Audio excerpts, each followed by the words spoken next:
Hello, and welcome back to Dev Game Club, weekly podcast in which two veteran game developers look at games from the past to discuss their relevance and impact today. I'm Brett Duville, and I'm joined as always by my co-host, a man who can despise me, but I'll be laughing at the end. Tim Longo. It's a ways away. It's just a quote I wrote down of something somebody said in a battle. There's some choice quotes in this game. I gotta say, there definitely are both bad choice and good choice. Yes, There's a lot of good. There's a lot of fun stuff. I mean, there was. I have a note here from this week that just says "exploding frog." For no particular reason. You'll get there someday. No, probably not. Maybe not. Yeah, we should probably just dive right into the toughest topic of all, I think. Yeah, I guess. It's full on soapbox, but I'll give some context and some backstory because there's a kind of a meta topic. To be honest, I think this meta topic is for the podcast at large, and you probably know where I'm going. Yes. So it's highly biased and personal to what we're doing with this darn thing. But before I rant, I want to say my other declarative statement, which is going to sound ridiculous based on my rant after you hear both. But I think this is my favorite Final Fantasy game. I think it is. I can see it. I can totally. I have reasons. I have I could totally even see why, but we should elucidate for the. Yeah, I also can see the flip side of it immediately. I can see it all before me right now. I see it. Yeah. I can see it all. But I totally get it. So you should tell me what it is you love about this Final Fantasy. This is my Final Fantasy. Yeah, there we go.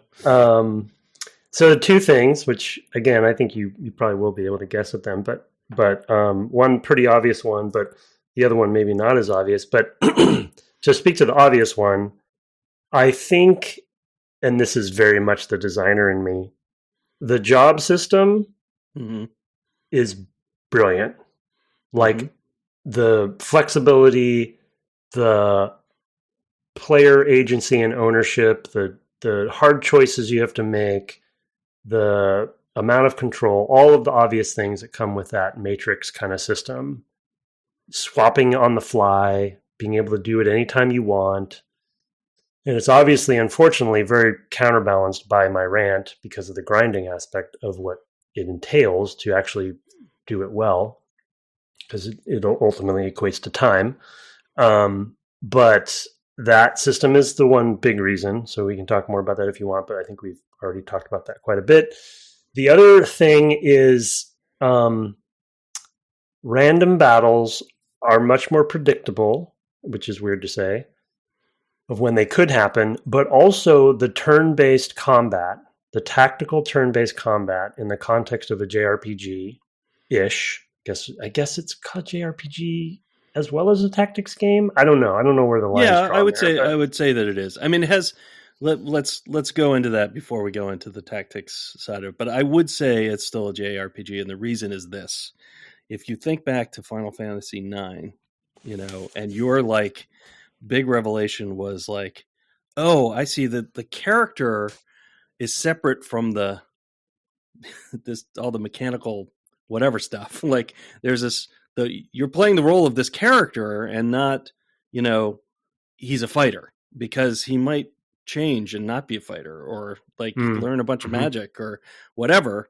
And that is still true here. Like, yeah, it's, you were still Ramza Beolv, who's got, I mean, you could change his first name, I guess, but like who is got this problem with his family, some of which you haven't really seen yet, but yeah, it goes places as far as that goes. Like, and he's got these big questions to address, and those are Ramza's things that he's dealing with that you can't change and you can't make choices about. Like your choices are on the mechanical side of how you're going to approach how your Ramza is going to get through that story. You know, he could be a thief and a scoundrel, you know, and a ninja or whatever. Or he could be like a knight, you know, and whatever. Mine has already been a knight, a squire, a knight, a thief, and a lancer. Wow. And mostly I've been all of those things because I'm trying to expand the space so that as things become available, I'm maybe ready for them. So he took some of thief so he could get lancer. I don't think he had to take archer. So, you know, anyway, so I would still say JRPG.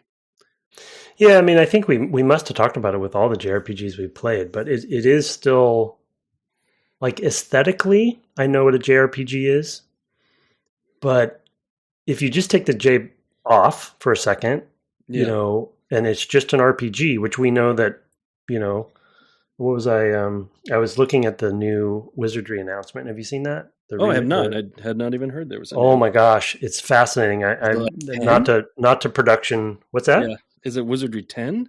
No. They recreated the original Wizardry. Wow. Okay. You can play it from the 80s down in the lower right. Sorry, listeners, for this little. It applies though. Yeah. Down in the lower right, as far as I can see from the screenshots, the actual game, Wizardry, the original Vector, whatever, or Vector-like. It's not Vector, but you know. Yeah, I get you. Is being played. So as you move, this fully rendered, beautiful main screen remake of the game, I guess remaster. It's hard to say in this case. So you're moving down the hall, and then you look below, and you just see it's a reskin. Yeah, it's a reskin basically, but it's like fully rendered. Yeah, and then they simulate, you know, or you know, one for one the actual original in its monochrome. It's like the Curse of Monkey Island. Yeah, but live, you're doing it. You see both at the same time. Yeah, but they could have done that with Curse of Monkey Island. They could have, but you had to switch. I guess is my point, right? You did have to switch, but there's no reason you had to switch. And Halo did the same thing, right? That you could turn it on and off. You could turn it on and off. But it's just like same thing there. Well, when you go to 3D like that, it's a little harder, I think, to do. To have the. I don't. Yeah, and I can't tell yet if this Wizardry. You guys only saw the screenshot, so I didn't see video. So I don't know if it's actually 3D or if it's still 2D or not. But it's just a fascinating recreation. But I think it's maybe for an anniversary. But the long story short is, I was reading about it, and we know that games like Wizardry, which some of the earliest, you know, monochromatic dungeon crawlers were inspirations for things like Dragon Quest, you know, Final Fantasy, etc. Right, and that's where they became culturally they became what they are. But it's just like structurally, there still are things that I think, taking aesthetics aside, there still are aspects that I think the fans and the players would say, "Oh, that's a JRPG, and that's not a JRPG." Like, what is here's a silly example. What is a Dungeons and Dragons JRPG? Final Fantasy 1. Is it? Yeah. Well, but what is that just aesthetically or structurally? Is it, you know, it's like it is very like those early PC. The early, with like the classes and the stats, and I mean you play the original Final Fantasy 1 on dwarf. You play the original Final Fantasy 1 on I guess I played it on like a Game Boy or a Game Boy Advance or something. They had the first couple of games on a cart, and they were just emulated, and they played straight up like I was surprised playing Final Fantasy 1. I was like, I can't believe how Western this feels. Interesting, yeah. But was the structure the same? Was Final Fantasy 2, just as an example, or 6, because we played it on the podcast, was the only difference between 1 and 6 the aesthetics of it, or mechanically and systemically was it different? I feel like the first Final Fantasy feels very different to me. I mean, from what I remember now, this is like right after I moved to Maryland that I played this, so it's a ways back, like 20, almost 20 years. So don't quote me entirely, but it definitely felt to me like there's a character sheet that looks just like a D&D character sheet. Yeah, right. So it's like Eye of the Beholder or something. Exactly. Well, even top down, or like Ultima. More like Ultima or Pool of Radiance or something. Yeah. Yeah, and that would have tracked timing wise. But before Dragon Quest was Dragon Quest, I remember playing Dragon Warrior, which eventually was renamed to Dragon Quest on the Game Boy myself, and it also, I remember it because that would have been the same era, exactly, and a competitor. That I remember it feeling very Western as far as how, because that was very, very Eye of the Beholder, right? Dungeon crawl, wizardry. You're going down in that kind of view. Yeah. Yeah, anyway, so long story short, like this is scratching, or it's checking the JRPG box for me, but I think as I personally was not critical of, but just not to my taste, the combat in the ones that we played up to this point, and though I know that people definitely enjoy the active time battle stuff, I just, it's not, I don't know. I guess that's just never quite grokked with me as far as how I can predict and plan because of how it is, and those are the only ones I played. I know they don't all have active time battle, but I do like when a combat engagement starts in this game because it's very definitive. Everyone has their turn. I have all the information I need. I'm not rushed. You know, there's still some randomization, so you get a little bit of that in there, that RNG. And I just, and from XCOM or whatever, I think we already know that I like tactical games. Yeah. So, but I still have the story, and it's like not gotten crazy. It's not gotten wacky for me yet, but I'm sure it will come. It's just as confusing as the rest of them, so that's checked. That box is checked. Yeah. I've played through. I'm already at a point where I barely remember the beginning of the game. My gosh, yeah. Because I just, like, as I've said many times, like the first Final Fantasy I played has stuck with me in terms of story broadly, and literally none of the others. I mean, 6 is still pretty fresh, right? But I kind of think back. I'm like, I vaguely remember what 10 was about. 10-2, I guess I remember a little bit. Like I remember more story vibes, than story plot points. Yeah. And this one, it's the same thing. It's like, themes are coming across in a real way. And I think that actually, and it's funny because we were having a conversation before the podcast about TTRPGs and specifically my new campaign. And I'm like, hearing you talk about what you like about entering a combat encounter here, and I'm like, this is exactly why he feels anxiety about my campaign. Yeah, right. Yeah, there's no boundaries, right? There's no constraints. There's no like, here, let's start now, and then we will finish a thing now. Right. Once you succeed at this X goal, Exactly. So I can see that. I'm going to exploit that to the hilt. So I don't mind. No, I don't mind, and I think it's good for you, old man. Yeah, exactly. Still show some flexibility. Yeah. So there's that. I mean, as far as like, because of my replaying 6, I love Chrono Trigger.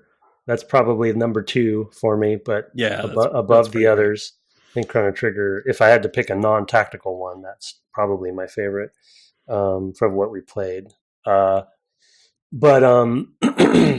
yeah, I mean, I just totally, again, as we talked about on the first episode of this series, I had known about the game, seen people play it, watched people play it, knew that it was beloved, but I fully underestimated how fundamental for my head the combat structure of it changes things for me in it, so it's like I get to have my JRPG / Final Fantasy feeling thing, but without all of the sort of weird ambiguity of the combat that the other games have that I just really have never really liked. I mean, and one thing I will say about it, because one of the things I really appreciate about that system is that it still allows for surprise. And the reason it does is because of the other part that you love, which is the job system, which is that you may face a character who you mouse over them and it says knight, and it turns out, they also are a monk. but you don't see that because right. you only have the current job as kind of visible to you. And so, you're like, well, he's way over there. I don't have to worry about him. And he slams an earth fist down and you're like, uh-oh. I have to get real close to the guy real soon or he's going to kill us all, with his long range monk attacks. It's pretty wild, and, that's one of the things in this latter part of the game where more of that happens is like, I'll run across somebody and I'll think, okay, I don't have to worry about them. I've got 3 turns before they're going to be anywhere near me. And then it turns out, oh yeah, but their other class is archer, or, here comes this person up to me. It's a knight. I'm a fighter class like that. I've got a shield. It'll be fine. And it turns out, oh, they're also a thief and they can charm me. And it's like, oh man, and those surprises on the battlefield for me are what, because I think I actually would be normally turned off by the combat, although it is a lot smaller. And we talked about in the first episode, I think it's smaller and tighter. And so it actually leans more towards the things I like in a tactics game. I can see everything at once. There's no long range surprises. It doesn't take forever for things to happen. Mm-hmm. So I love all of that. But I do love that there's still an element of I won't say randomness because it's not random. It's in all these cases, it's generally discovery, planned. But yeah, discovery, surprise, joy. Just oh man, I didn't see that coming. Oh no, I have to rethink everything. That person can cast magic. Oh no, they're way too close. Now they can hit. I gotta. I can't bunch up. I gotta spread out. And things like that. Yeah. And that's usually in the story missions. So I think that might lead us to your unfortunate quibbles. Is there, to your point, there's a spell in 6, and I think that it's probably in all of them, where you can identify enemies and what they have. Is there a similar spell in this one? I have not. I don't think there is, actually. I would think the Oracle job has that. I have an Oracle right now. And I don't think they have that. Is it called Recall? No, it's not called Recall. I forget. There's something, right? I mean, I know it's in 6 where you basically can assess. It tells you how much health they have and what their vulnerabilities are and things like that. Yeah. I'm looking it up. But anyway, to your point, that they might have that tool for you for those who do want to not be surprised. Is it called Detect? Yeah, Scan? Maybe. Scan. Right? It might be Scan. Yeah. Or who knows? In Final Fantasy, it might change every game. Yeah, it'd be the same thing. Yeah, the name might change. They're wacky like that. But yeah, I just I like that it's predictable enough where I feel like I can plan and make smart decisions and feel clever, right, and tactical. And so I really appreciate that about it. So that's that. So on the flip side, there is no scan in Final Fantasy Tactics. There is one in Tactics Advance, I guess. So that's interesting. Something that isn't in this. I think it's because a lot of stuff is visible to you, so you can make good judgments. And scan, I don't know, scan slows things down. So I think it would work against some other goals. But it's not like you said. You can't see their abilities, right? You can only see their class, the enemy's class. So but because you can see their class, you can generally surmise what sort of thing they'll do. For example, a knight is a breaker, which means I know. Yeah, I have a. Oh, I'm just saying to your point of they also are a monk. Right. Yeah, that is the case. But because they do that relatively infrequently, I think a scan would feel too much. Man, I wasted my time on that. Or I spent 200 job points that took me forever to get, and I feel like I wasted it. So I can sort of see how you get there. Yeah. Well, and so, I mean, no surprise, which I probably ranted about this on all the games we played, with the exception of Chrono Trigger, because I don't remember needing to grind that much in that game. But so some behind the scenes that I probably have said, but I'll assume I haven't, so it might be redundant. With my pacing of life for this podcast, not to get meta here, but I generally get about 4 hours a week to play for the podcast. I think that's pretty much my average. Sometimes it's more, sometimes it's less, but I think 4 is about it. As we know, we didn't get to record last week because I didn't get that 4 hours. I made almost no progress. I think I maybe got 2 hours. But last week, those 2 hours were completely for grinding. That's all I ended up doing. Because I kept hitting this wall mission in Act 1 where I was just like, well, I'm just going to have to do it. I think it's unavoidable, or I'm going to keep failing on this mission, and that's going to be more demoralizing than grinding. So I just went and I just did some grinding, and it was fine. Like I get intellectually, I get it. Yeah. Like from a design perspective. And then I felt pretty confident, and like the random encounters were no problem. I felt like a badass. Like my crew's pretty good. And even the story missions, I had a string of just like one shots, or what are they? First tries, right? Yeah, like right. Yeah. Beat them on the first try. Okay, good. I got the sweet spot. I did enough grinding where I'm confident. And then you hit a story mission. And then I hit another story. Well, I'm talking about the story missions were actually pretty easy for a while. Okay. So even the story missions. Okay. I had like 5 or so in a row that I was just like first try. And I was like, okay, good. I got the rhythm. But then I just, for whatever reason, hit the one. It's really not that far. By the way, my new goal for this game is just to finish Act 2. If I can do that, then that's as much as I will feel accomplished. If I even get that far. But it's the one where you meet the guy with the heart stone, and you can choose to either save him or not. But you you're going to fight him either way. Yeah, it's just it's just in one objective is easier than the other. I really wanted to save him, so I played that 3 times, and he died every time. And, probably more grinding will help me, and I ended up doing that after this. But then I played 2 more times without having to save him and just let him die. Failed those as well. Or at least I lost characters that I didn't want to lose. And it's just like, the grind is too much. And I felt it on 9, as we all know. I didn't technically finish 9 either. And I didn't finish 6, and I just, I think you talk about this, like respecting the player's time. And then I got into this dark rabbit hole where I was like, wait a second, I play MMOs. I love MMOs. And the whole concept of MMOs is grinding. What is the difference?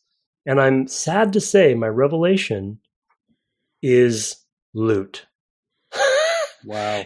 And the reason, so there's a specific reason though. And there's 2 different. Wow. Yeah, no, that wasn't a wow like you poor sad bastard. I mean, I think of that, with you a lot, but not in this case. That was more of like, wow, I get it. Like, oh, okay, right. Whereas because I am it's gambling, right? For me, loot games, I get so bored so fast. Like I don't care. I am totally the opposite. Well, like, I love the Final Fantasy Tactics. Like there is a list of 15 things that are swords, and maybe when you get to the last 3, you might choose between them on the basis of what you're going to fight. But other than that, you're just getting the next best sword. And there's no. No, they make it linear, right? In this game, if you just go to the shops, you're just always going to have the best stuff if you have the money. Yeah. So the loot, they don't do. Yeah. So it's not I guess the difference for me though is, and the reason where I think it steps over a line, both this and the other RPGs, and it's just the trope of the time, I guess, and trope of these games, is the grinding comes from leveling yourself up to get to a point where you can succeed. And it's built into the balancing of the game to do that. So, but that is a choice they made. They didn't have to do that. That is an arbitrary choice to some degree. And it does extend play. But your reward is a greater level. But that's something they have control over explicitly. With loot, it's gambling. It's right. It's random. Yeah. And there's a loot table someplace where it's like, well, I might get this. But that rush of, and in the MMO context, to your point about like, well, I don't care about loot. I do care about loot. I'm definitely one of those players. But with something like WoW, the more important thing to me is you're leveling, and that's a thing you do, just like in this game. But the way they use loot in the MMOs that I generally like is that is another unlock for you to become more powerful to go do something else. And until you get that loot, which is like every time you kill a boss, you're like, what is it going to be? Oh, isn't this exciting? I know it's silly, and I know it's like sad in a way that it's like the RNG of it is what I kind of love, that aspect of it. That's why I'll kill a boss 100 times, because one of those times I might get this amazing thing that's going to allow me to play more content. Does that make sense? Yeah, no, I get it. Yeah, so I mean, for me, I'm happy to grind a million. Like, I mean, you heard how I played Dark Souls. Like, yeah. I knew what I was going to get. I knew exactly what I was going to get, and I was going to make this particular weapon out of it, and then I might get it and couldn't use it, and like, okay, well, I guess that's my next 30 levels, like making myself able to use this, or whatever, and like, I'm totally fine with that. Like, yeah, if I enjoy doing that intrinsic thing, I'm happy to just keep doing it, and I'm not really motivated by that external reward. I mean, not that loot is an external reward, because it's still part of the whole, as you point out. Well, like, it's part of the systems and all of that stuff. I mean, but for me, when I'm in this game grinding, those two areas for ages, like, I actually am seeing new content. I'm seeing. It just doesn't seem like it's new content because it's the same maps. And you're a level designer. I like progress. Like, I want to see that tangible. Like, yes, you're going up. The numbers are going up. No. I'm seeing different monsters. No. I know. But I mean progress. I'm having progress. I'm having different experiences on those maps, and to me, that's enough. Like, and it's testing my tactics in different ways, and I'm learning things as I do that. I might see the same things several times and then be like, okay, I'm getting kind of done with these. I mean, one of the things about Dark Souls is that with the difficulty where it is, you kind of never feel like that. Like, you feel like every time they could kill you. Even though you've really, like, I've done this particular creature in this exact spot 600 times. He still could kill me the 601st time because I just lose my focus for a moment. Undead. What's the second zone? Undead Parish. Undead Parish. Yeah, that's my answer to that. Yeah. Undead Parish will always be terror, no matter what level I am. Yeah, no, it's true. I mean, there's definitely some things about that were very, for me, the thing that I probably did the most grinding in was that palace where the queen is, or whatever, the princess is in, and where the two guys are, Smog and whatever. Those two guys. Oh, something. Yeah, Ornstein. Ornstein. And I did that. I did the like 6 guards or whatever it is in that hallway leading up to that smoke so many times. So many times, because at one level that was like the perfect place to get I remember you talking about that. Yeah. Watching, that just made me think when you mentioned those two bosses. I was just thinking of Kyle's run. They're so tough. Kyle's run during the event when he was he at soul level 1 or something? Was soul level 1? I don't think it was a no hit. I think he got, maybe it was not a no hit, but he was at level 1, and wow, that was so intense. That's anyway. Yeah, shout out to you, Kyle. Never going to be able to do that. I've gotten past that point in my life. Actually, I was recently playing a new game that's popular, and it's just difficult enough. I mean, it's not super difficult, but it's just enough that I was like, I bounced off of it because I was like, yeah, I'm going to need to like really sit down and focus if I'm going to play this game, because I just am not in the mood right now. So, there's other games that I want to play that are not that. Anyway, so you and I are clearly very motivated by different things. Like, I find all of that stuff kind of tedious, and like, to me, I just look at it and say, well, that, that's the I mean, that's what we always called the treadmill. It's really funny. Like that's the treadmill that you're on, with those games. They're different treadmills, yeah. Yeah, I can enjoy them. Like I played a lot of that, whatever Diablo 3 that we played. But for me, I can do the repetitive things that are in these games a ton, and I don't get tired of them. They're kind of I kind of zone out. They're kind of a zen time for me. It's like it's not. And then then I have the story battles, and that's when I have to like sit up and like, okay, I really need to pay attention what's going on here. Really focus on the goal, because I'm probably going to get killed if I don't, and that's invariably what will happen. Yeah, I mean they're definitely both they're two sides of the same coin. I think as far as like they're both gates in different ways. Yeah, and I don't mind the repetitiveness either, but I think clearly, I mean, wow. Well, yeah, I mean, I guess it's sort of like what motivation drives you to forgive. You know what I mean? It's like this Final Fantasy Tactics is wasting my time. They don't need to, like, all I'm doing is making the numbers go up by, and again, the big caveat here for me is the context, because I am playing this for the podcast. I have limited time. If I was playing this for just pure joy and fun, the battles, like you said, I learn every time. They're always fun. They're always different. Even playing a story mission 5 times in a row, which I did, is basically nearly 2 hours on one wow. battle. Yep. Even that was fun every time, but it's just, I shouldn't have to do this 5 times. Like something's wrong. How many times did you go through Undead Parish? Yeah, I know. So and then we talked about this off air. The big element, and we both knew Dark Souls would come into this. The big different element in there is that I am also motivated by, there's knowledge. Yes, that's a good point. I forgot that one. Knowledge is important, but knowledge happens with this too, with tactics. But it's the moment to moment skill. Because even though I'm going through Undead Parish as many times as I have, and I couldn't even tell you how many, less than a lot of people. He's starting it down out there. Sharpen your butter knife, Kyle. I mean, there's people who have. I know what you're saying.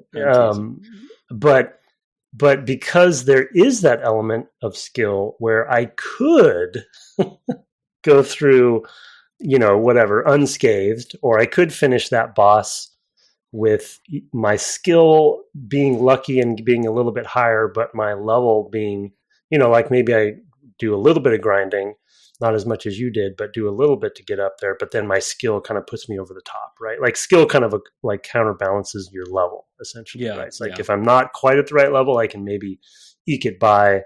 And yes, I will mention my favorite battle of all time with what's his name, Astorius. Astorian. No, what? Wasn't it Astorius? It's Artorius. Artorius. Oh, no, that's so sad that I forgot. But anyway, yeah. So it's just such a weird. I'm sorry, everybody, for Artorius of the Abyss. Yes, Artorius. Yeah. This soapbox / rabbit hole / thread of branch of a discussion that we've just wasted all this time on. But I don't know. It's just this. It's maybe a soapbox that I've been wanting to dig into pretty deeply since Final Fantasy IX. Let me ask you this, though. Like, you played that mission for 2 hours. To what degree do you think you changed your tactics? Well, I did every time I tried different things. But the thing with that mission that's problematic is there's an NPC. Yeah. There's an NPC that you can't control that is mission critical if you've chosen that option. But you can heal him. Yeah, but sometimes he I don't know if he's a monk or he's an engineer, but he was just in weird places I couldn't get to him in time. Famously nimble engineers. Yeah. Well, one of the fights, and luckily this was when I abandoned saving him. One of the fights, he died on the second turn. Yeah, I know. two of the wizards just. Oh, wait a minute, and that's one that on that mission he can't even go down. No, you can't Right, revive him. You yes, can't revive him. Not if you right. chose that option. And so Right. I avoided that for the whole for 3 of the 5 because I was like, I'm not. Of course, And I'm you going do to have a save this guy. chemist, right? I do. No, I don't actually. Well, I have a priest. I have a There priest. you go. Um, That's a problem, yeah, right? So you need a well, chemist who no, can but I throw. shouldn't. No, but I shouldn't need it. I shouldn't need it. I have a priest. I don't see that's another element. I don't think there should be one way. Can a priest do 70 hit points of high potion per Well, turn? well, not at that range, but she has curse 2. I mean, cure 2, which is 70. I think around 70 points. But not at that range. It's pretty far. You have to get there, I don't know. I had a chemist for that one. And I had multiple people who could do items. So I have multiple people with items, Okay. but the wall makes it tricky if they can't jump, so you have to go around. The jump is that is So definitely there's a lot of problem. great. It's a great fight, and it's a great Yeah. map. I love the wall there. I did save him too. There's a lot to like about it, and I actually came really close multiple times to saving him. But then there's always that that one time when someone gets a lucky shot, and I didn't get to him in time to heal him. So, and because it's an AI NPC, there's more randomness because he's going to do what he's going to do. Yeah, I don't. I will say I don't like that aspect. I mean, I'm on record as really hating the sequel to Mark of Cree because of the enemy AI not being able to hold up its end. Where it's like it's an action game, and it's like, well, you have to be able to. Like, I can't believe they made this a killable character. Like, what are you doing? It has to be able to hold up its end of the. If we both have a job to do, it has to be able to do its job. I rage quit. I never finished that game because I was so frustrated by one mission. It's a whole thing. Yeah, no, I get it. Like, I mean, I remember when I first played, I guess 9, and being like, man, I can't move 3 steps in the world map without, running into a thing. And like, it's very difficult to plan my life around and, and things like that. And I definitely, I hear you. Like, I totally get it, and I get the frustration. And I almost wish we weren't. I mean, you remember when you told me how long it was to beat, I was like, really? Like, well, yeah, that seems absurd to me. Like that it was a whatever 40-hour game or whatever it is.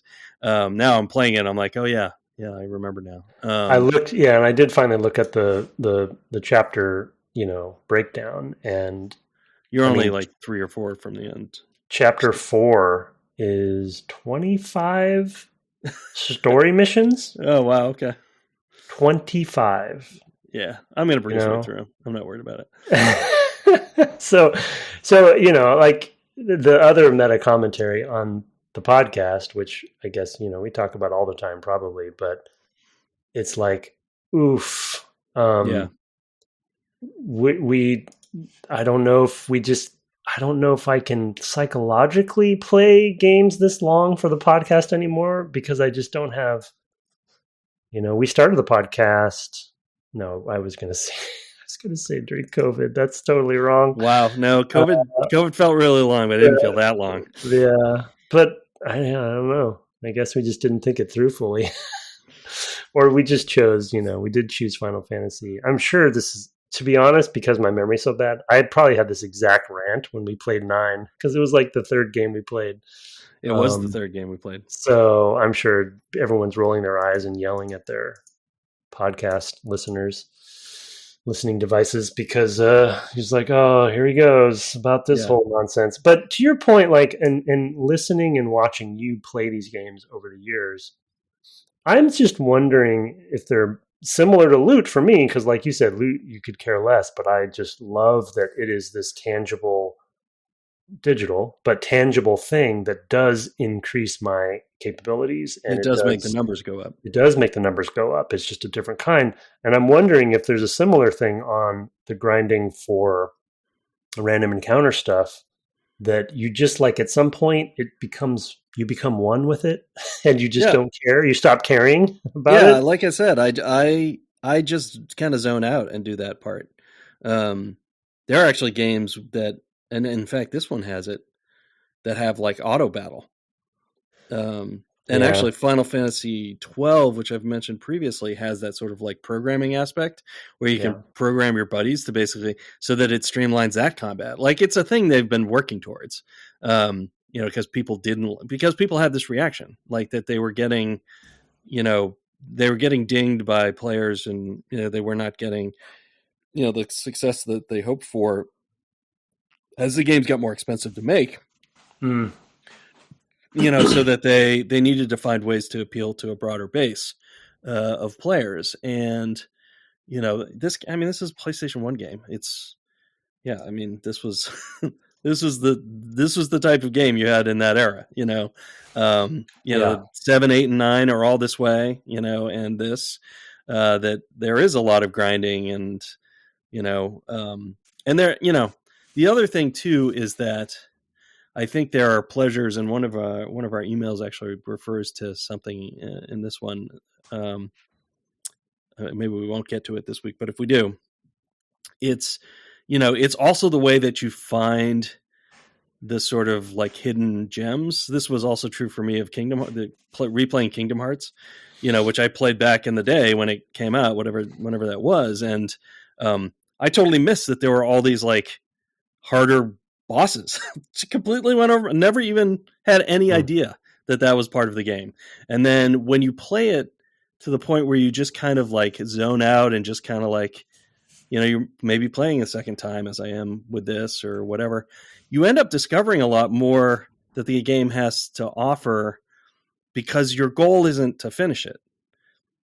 In some sense, your goal is just like, I'm just going to kind of get in with this vibe for a while. I like this tactics vibe. I'm going to just hang out with this tactics game for a while, and for me, the thing that happens is I discover things like this was true of 9, I think as well, right? That had the Chocobo Paradise, whereas like, what? I had no idea this was here.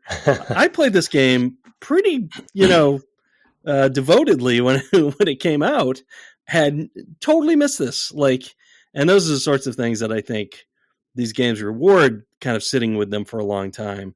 But if you're trying to finish it in 4 weeks or whatever, it's very counterproductive to and with our, I think you could, people could play these games in 4 weeks if they were able to play a couple hours a night or whatever, right? Because 4 weeks is whatever, 28 days. So sure, you could beat this game in 4 weeks, or fewer depending, but and that's a big unfair variable and criticism in my case, because it's I assume, and I've heard we've heard this in other podcasts before, that it's a stress for journalists, right, who are trying to do a review on schedule on a game like this, right, where they're like, there's no, I'm going to have to totally not sleep if I want to make the deadline because they just gave me a build, or whatever. So, I feel for them. Historically, players are like, you have to finish you can't review a game you haven't finished.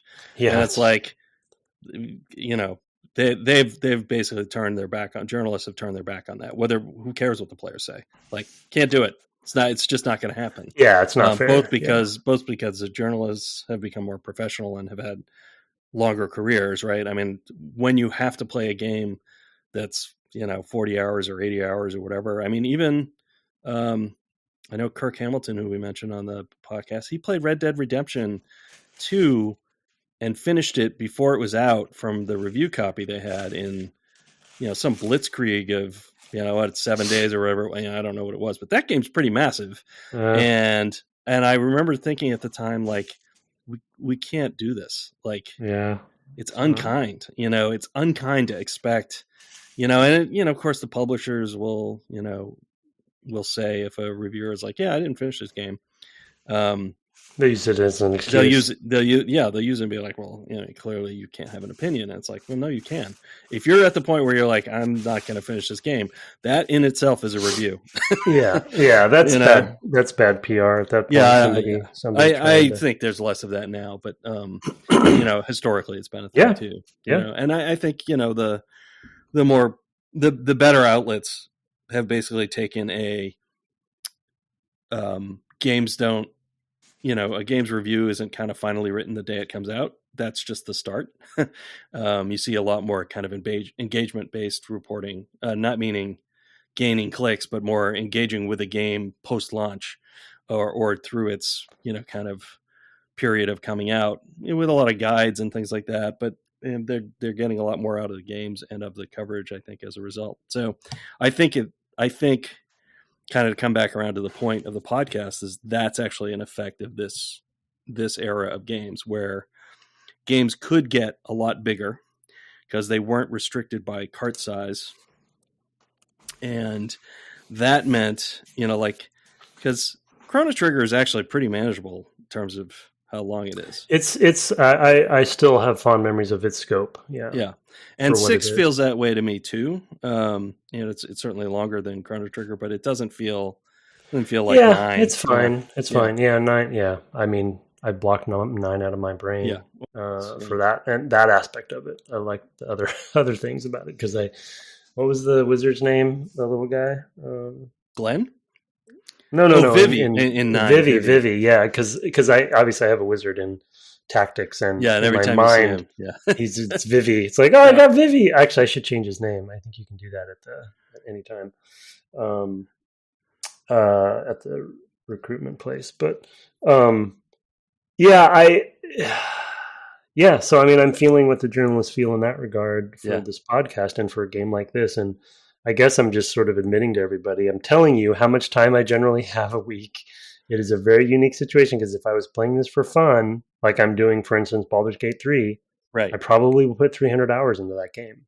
Yeah. Because I'm playing it multiple times and blah, blah, blah. But I'm taking my sweet exactly.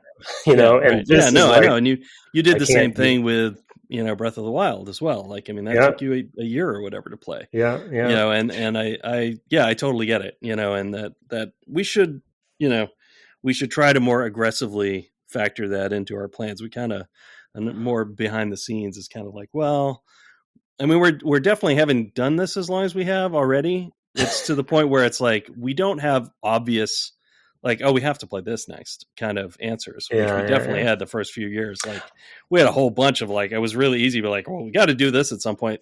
And we were tying things to like things happening in the world. Oh, we got to play this. A sequel's coming, or, there's a new game in this universe or whatever. And now it's more like, here, what are we going to play? Why? And we come up with a relatively short list of things we're kind of interested in, because we also don't want to kind of retread the things we just did. Like, we don't want to play 3 RPGs in a row or something like that, even if time wise we could. So it's like variability of genre and time and all of that stuff. And it's just becomes harder. And so you kind of come up with a short list of names and you're like, okay, yeah, I could see doing that one. And then we don't do really the research to determine, oh yeah, but that's a 50-hour game. Yeah, we do it after the fact. Yeah, exactly. I mean, we definitely could be more sort of organized. We probably could plan out the next couple years of games if we really wanted to. If we really wanted to spend the time, we'd probably have to pick a short game to play while we did that. Right. Yeah, it would be a process. But I mean, don't get me wrong.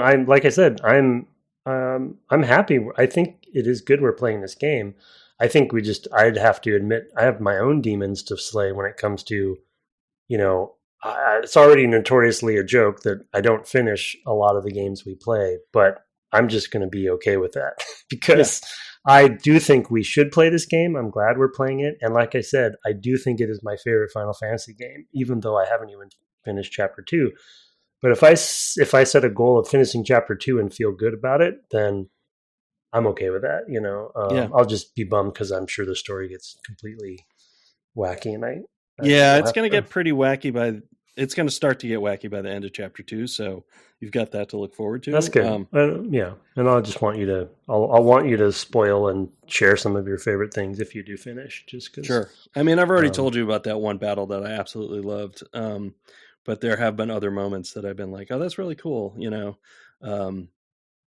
So yeah, it's definitely, and mechanically, like I've been saying, the fact that a little bit of like, that there can be surprise, even though you're, however many hours I've played, I mentioned I'm like level 28. I think I've got like 24 hours in, something like that, 24, 26, something like that. I think I'm half that. So yeah, because I had a lot of really sleepless nights last week in particular. So I, before last week's pod, I mean, and so I just got a huge chunk of time in, and I actually didn't play that much this week because I guess I played quite a number of hours yesterday, but I mean, between your various obligations, professional, family, you do play, a lot of other games, and I need to, like, I can't just play. I've realized over the years. Well, this is a weird episode, but I've realized over the years. Yeah, this is like a different title, but that for my sanity's sake, I do need to make sure I actually don't.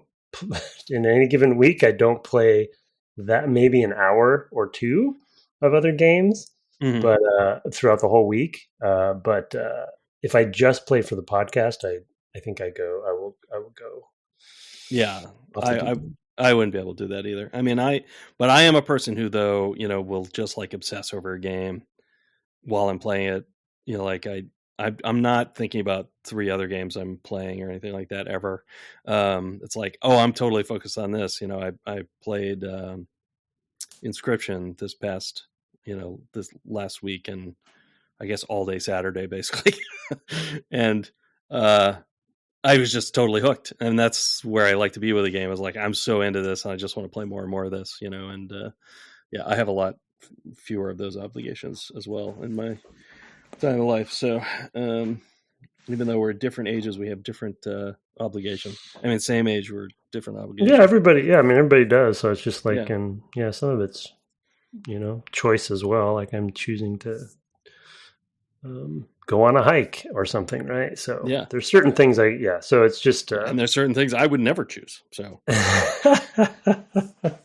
yeah, but just to bring it back around to positivity, though, this game is amazing. I'm not even through chapter 2, so I see it, and it's really exciting to know, because I'm really nerding out about like getting certain abilities from certain jobs. Oh, of course, that I want. Like that's everybody a big part has of the experience. Is like you want to look at it and be like, oh, I really want. That's something I talked about, I think, last week. Is like the player goals, that you're setting for yourself, of like, you look at the job and you're like, oh man, the monk, I want to get that Hamado or whatever it is the I punch first, I counter, but I punch first. I punch you first. Awesome. That's exactly. So funny. That's so amazing. Yeah. Well, like for instance, like everybody has a little bit of knight in them. Oh, because everybody has weapon guard. Oh, wow. Huh. And for a while, everybody had defend too, which is from the Squire, I think. Yeah, that's a Squire thing. Yeah, so everyone has defend. So I always have that at my capability. But recently, I've switched that over to extra job points for some people. So yeah, I have that on a couple people as well. Yeah, but the fact that you can choose, is amazing, right? And you can just kind of like not only are you making your own spec of a character with a lot of variety. Yes, footnote, it is still based on grinding because you need those job points, but you can not only do your own spec, but you can change the spec between every battle if you want to, which is just like mind-blowing, like amazing. And it's all systems. It's all systems. I know. I think that's actually makes the early part of the game really particularly grindy and hard, is because you don't have as many options. So like you're at this point in the story, I mean, sure, you might have done more grinding and had more options, but like not tons and tons of more options. By the time you're where I am, in the story, is like I could change, like I said, my Ramses got like 4 different classes. I think every one of my main characters has at least one job that they're max level in, which is 8. So I have an 8th level chemist who is currently a oracle. I have an 8th level monk who is currently a geomancer. I have a 8th level black mage who is currently a samurai. Yeah, Ramza is a grab bag, and then the lancer I think is 8th level as a lancer. I think she started as a thief and then went to Lancer straight away. How do they determine your overall level? It's clearly not based on adding them all up. No, there's a separate XP for your overall level. But what does that mean when they level up? Like, you I almost level don't up care. 2 different ways. Yeah, you job level up and you level up. Yeah, but I mean, I almost don't, because I don't know why to care about your overall level. I think it's probably HP and MP and stuff like that. So your overall stats, maybe? Like base stats, yeah. Yeah, I mean, I did read the manual finally. Pretty useless, to be honest. Yeah, it's not a great manual. I looked up the old Brady guide. There was some more. That's where I found out the nonsense about the Zodiac stuff, which we haven't even talked about.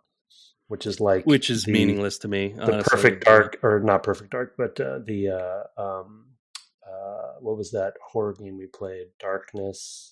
Eternal Darkness. Eternal Darkness. The Eternal Darkness, like rock, paper, scissors thing that they had with the different powers and stuff. It's like that on steroids, right? Yeah. It's like, okay, so there's now 12, 12 symbols, and they all have a different, if you look at the chart, it actually is kind of well designed, just way too complex and unnecessary, but all of the different... It doesn't read in game is the problem. No, it doesn't read in game. You have to look, literally, you'd have to look at a chart because you're not going to, A, remember what the symbols mean, and then B, some of the symbols are good, some of them are bad, some of them are medium.